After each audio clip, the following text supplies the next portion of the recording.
En las mañanas con uno. 8:42 de la mañana y llegamos a la hora del tema de salud del día. Hoy vamos a hablar acerca del asma, que es una enfermedad que provoca que las vías respiratorias se hinchen y se estrechen, lo que genera en la persona dificultad para respirar, opresión en el pecho y tos.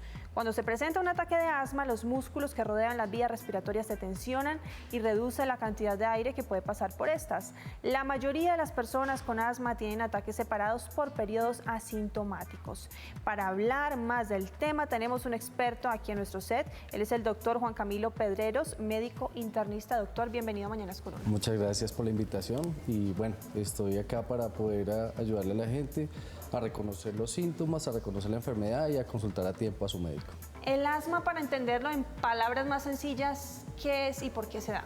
El asma es una enfermedad inflamatoria, es una enfermedad crónica que afecta básicamente las vías respiratorias. Tiene momentos en el que el paciente está asintomático y tiene episodios donde el paciente presenta crisis, y en ese momento de las crisis el paciente puede requerir algunos medicamentos que le ayuden a desinflamar o a dilatar las vías aéreas. Hay otros pacientes que progresan a una enfermedad más avanzada en la cual presentan síntomas de forma más persistente y afecta más su calidad de vida. ¿Y asintomático es qué, doctor?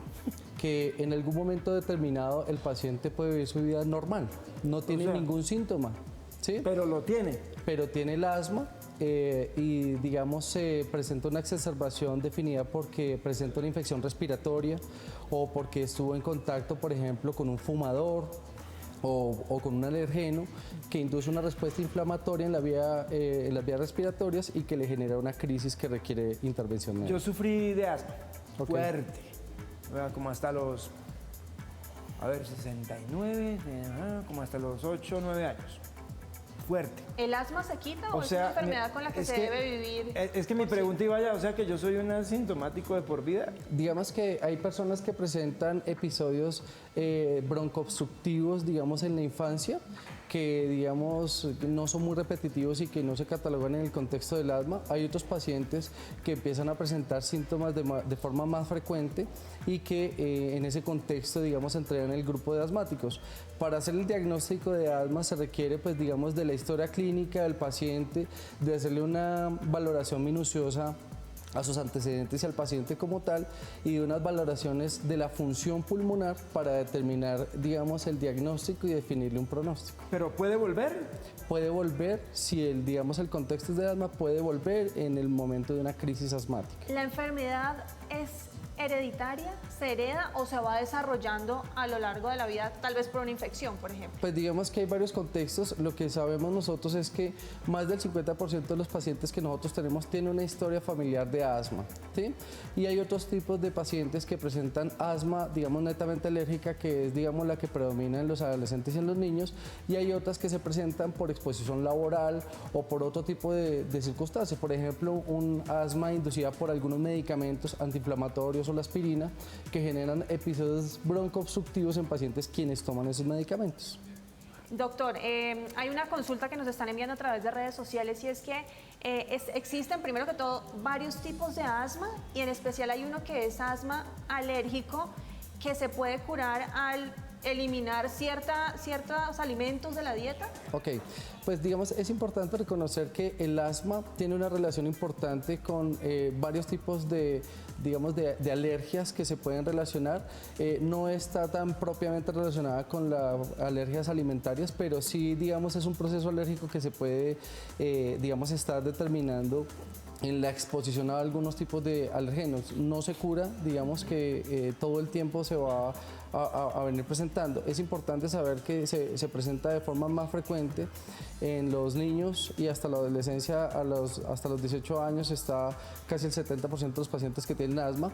Después de que el paciente tenga 18 años, uno considera otros tipos de asma como una forma más frecuente, no el asma típica alérgica, sino un asma, digamos, asociado, por ejemplo, a obesidad, a reflujo gastroesofágico, a episodios de apnea del sueño y a otro tipo de cosas que pueden, digamos, generar otro tipo de asma que no son netamente la alérgica, que es la que hemos conocido. Le complemento la pregunta, es que Marcelita nos dice que al niño le diagnosticaron asma alérgico, él es pequeñito, y le dijeron que dejara de consumir juguitos de caja. Ok. Al eliminar ese producto de su alimentación, no le volvieron a dar ataques de asma. Ok. ¿Qué tiene que ver? Digamos, es una buena interpretación tener en cuenta lo siguiente, y es que como, digamos, tiene que existir en cierta manera un alergeno que nos genere una respuesta inflamatoria, pues una recomendación muy válida es alejarnos de todos los alergenos posibles. Esos están en alimentos que, digamos, tienen muchos procesos en su elaboración o incluso en algunas zonas de su habitación, las mascotas, los peluches que lo están rodeando, los tapetes, la vivienda donde se encuentra.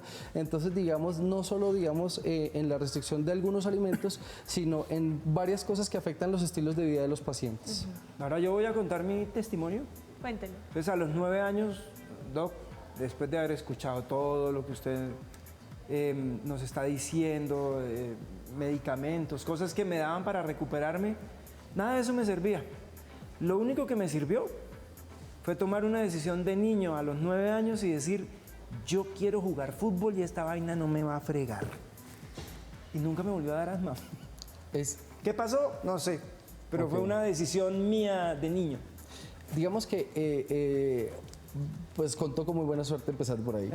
Pero digamos que también es muy importante dentro de las recomendaciones que nosotros tenemos que el paciente que tiene asma, una de las cosas que tiene que hacer es fomentar el ejercicio. Incluso, digamos, es un poco contradictorio al principio porque uno de los desencadenantes de una crisis asmática o un episodio de tos o de dificultad respiratoria es el ejercicio como tal.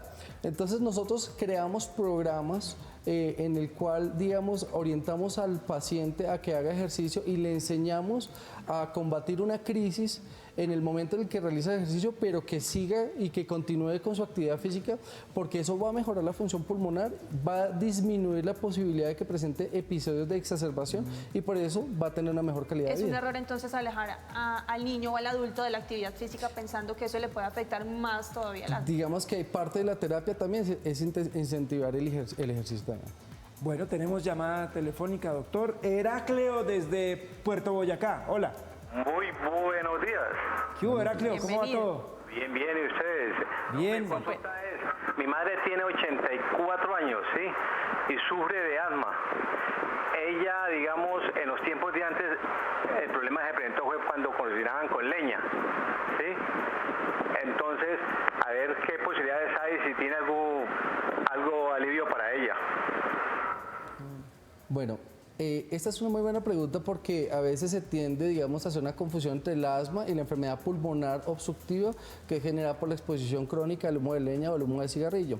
Hay pacientes que, digamos, tienen una historia de asma, que tienen la exposición a ese tipo de irritantes o inhalantes y generan una enfermedad que no es tan reversible como el asma, digamos, en el contexto de que tiene momentos donde está bien y otros momentos donde presenta crisis. En este ya se instaura una enfermedad respiratoria crónica que no es tan reversible. Entonces ahí puede haber una correlación entre asma y EPOC, enfermedad pulmonar obstructiva crónica, y el tratamiento es diferente, el pronóstico también es diferente. La correlación entre asma y EPOC, digamos que afecta un poquito, genera más comorbilidad y el paciente se afecta un poco más en cuanto a su calidad de vida, en cuanto a sus patologías, y digamos que tiene un patrón específico de medicamentos que son enfocados más hacia la enfermedad pulmonar, digamos como antiinflamatorios de la vía aérea en inhaladores, adicional a otros broncodilatadores que deberían utilizarse, pero sí hay cómo tratarlo. Tenemos preguntas también de los televidentes y de las redes sociales, doctor. Si se tiene asma, ¿es peligroso? ¿Aló? ¿Es peligroso? Sí, es peligroso. Digamos que hemos encontrado algunas cosas que tienen que ver con el peligro del asma.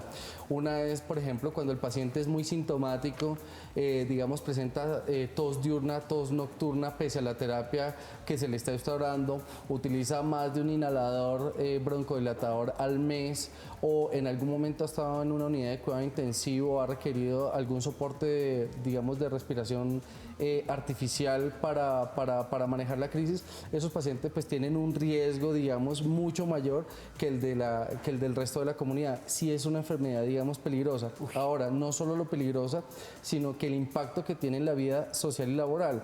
Esta es una enfermedad, digamos, que en cuanto a los niños es la principal enfermedad crónica que tienen los niños y es la que más causa ausentismo escolar en todo el mundo. Ya, digamos, a nivel laboral, pues, digamos, tiene una relación con incapacidad laboral también bastante marcada, por lo cual es una enfermedad que es importante diagnosticarla tempranamente y tratarla consecutivamente. En un caso donde la persona no haya sido diagnosticada aún, ¿cómo se diferencia el asma de la rinitis alérgica o de cualquier otra enfermedad obstructiva respiratoria? Ok, digamos que básicamente lo que es la rinitis, la dermatitis y el asma, digamos, son enfermedades que tienen una característica en común y es que son inflamatorias y son crónicas. Básicamente la rinitis afecta la vía aérea superior, digamos, el asma afecta más la vía aérea inferior y pues la dermatitis la piel. Digamos que los pacientes se van a enfrentar, digamos, a la presencia de síntomas como tos, dificultad para respirar o presión en el pecho, ¿cierto? Y digamos, tiene momentos donde van a estar normales y donde van a presentar los síntomas. Ese contexto clínico, más hacerle unas pruebas de función pulmonar, una espirometría básicamente, es la que nos hace el diagnóstico del asma, digamos, descartando también otro tipo de patologías Y que para puedan cerrar ocasionar la pregunta, doctor, ¿una persona con rinitis crónica o rinitis alérgica puede tener episodios asmáticos? Digamos que la asociación rinitis-asma es bastante importante, es más del 50% de los casos pueden presentar eso. El paciente que tiene asma y que tiene rinitis, el asma es un poco más severa por varias cosas. Uno, porque la inflamación de la vía aérea superior genera muchas veces episodios de infecciones superiores, por ejemplo, sinusitis, escurrimiento postnasal, que genera inflamación de la vía aérea, digamos, de forma más recurrente que una persona que no tenga inflamación de la vía aérea superior o que no tenga infecciones recurrentes. Los recuerdos que yo tengo no son nada agradables. ¿Esto ataca más a los niños o no tiene edad? Digamos que ataca mucho más a los niños. Digamos, en la prevalencia en el último estudio que se reportó en 2015, hablaba más o menos del 28%, del 18% hasta los 18 años, y de ese porcentaje el 28% tenía menos de 4 años. Y en ese grupo de 0 hasta 5 años, el diagnóstico es más difícil porque hay otras entidades que se comportan como infecciones respiratorias que simulan un episodio de asma, y las pruebas de función pulmonar en los niños, digamos en esa edad, no son tan fáciles de realizar. Tenemos otra llamada desde el Valle de Upar. Elkin, hola, buenos días. Muy buenos días. ¿Cómo? Muchas gracias. ¿Qué tal buenos días. todo, Elkin? Tu pregunta. No, yo también sufrí problema de asma. Yo también tuve ese problema de asma. ¿Y qué pasó? Me lo curé, como dice, tomé una medicina cierto tiempo y después me puse a hacer ejercicio y con eso se me desapareció. Arranca uno ahí con lo que uno no puede hacer. A ver, digamos que es muy importante eso y establecer algunos hábitos, digamos, de vida. Por ejemplo, no todas las personas que tienen asma no pueden tener una mascota, pero si la van a tener, por ejemplo, pues que la mascota no esté habitando todo el tiempo la habitación donde la persona está durmiendo, que no tenga tapetes, porque la relación mascota-tapete, digamos, también genera más, digamos, más posibilidad de ponerse en contacto con alergenos. ¿Pelo largo o pelo corto? No, ni idea. No, Y estoy hablando de mantenerlos las razas. No, en realidad, digamos que en realidad lo importante es el contacto directo todo el tiempo con el perro y pues con el animal en general. Y una persona como en el caso de Elkin o como Julito o cualquier otro paciente que haya superado el asma, ¿puede cantar victoria o en cualquier momento le puede repetir?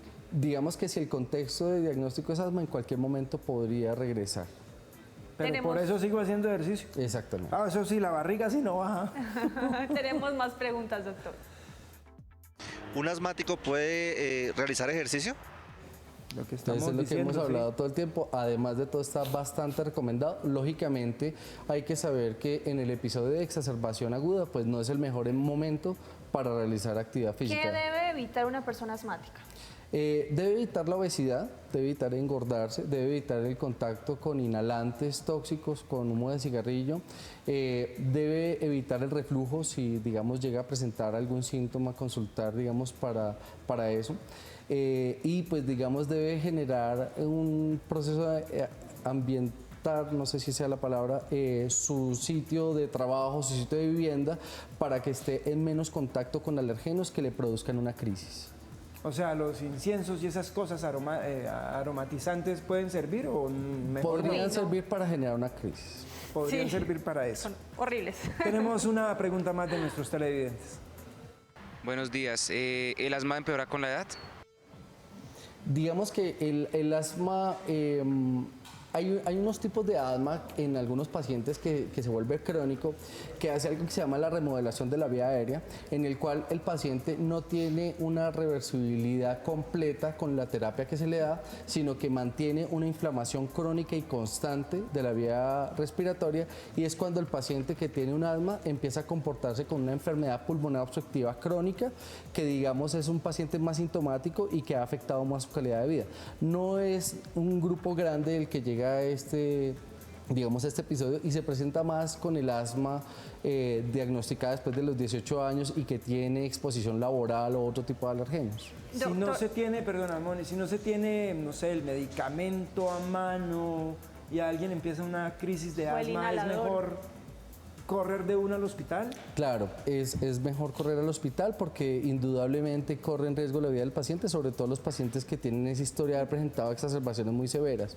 Es muy importante, digamos, con base en esta pregunta, hablar de la adherencia que tienen los pacientes a la terapia, porque hoy en día tenemos una gran cantidad de medicamentos que son muy buenos y que han demostrado, digamos, controlar muy bien las crisis, controlar muy bien la enfermedad, pero cada día hay inhaladores o dispositivos nuevos y son difíciles de utilizar. Sí. Si no se tiene a la mano el inhalador o el medicamento para esta persona que está pasando por una crisis de asma, ¿se puede prestar primeros auxilios de alguna manera mientras se llega a urgencias o a...? Pues en realidad no. En realidad lo que hay que hacer, digamos, es buscar una atención médica inmediata, porque lo que el paciente va a necesitar son una serie de medicamentos, digamos, que son de uso intrahospitalario, o el inhalador que el paciente utiliza.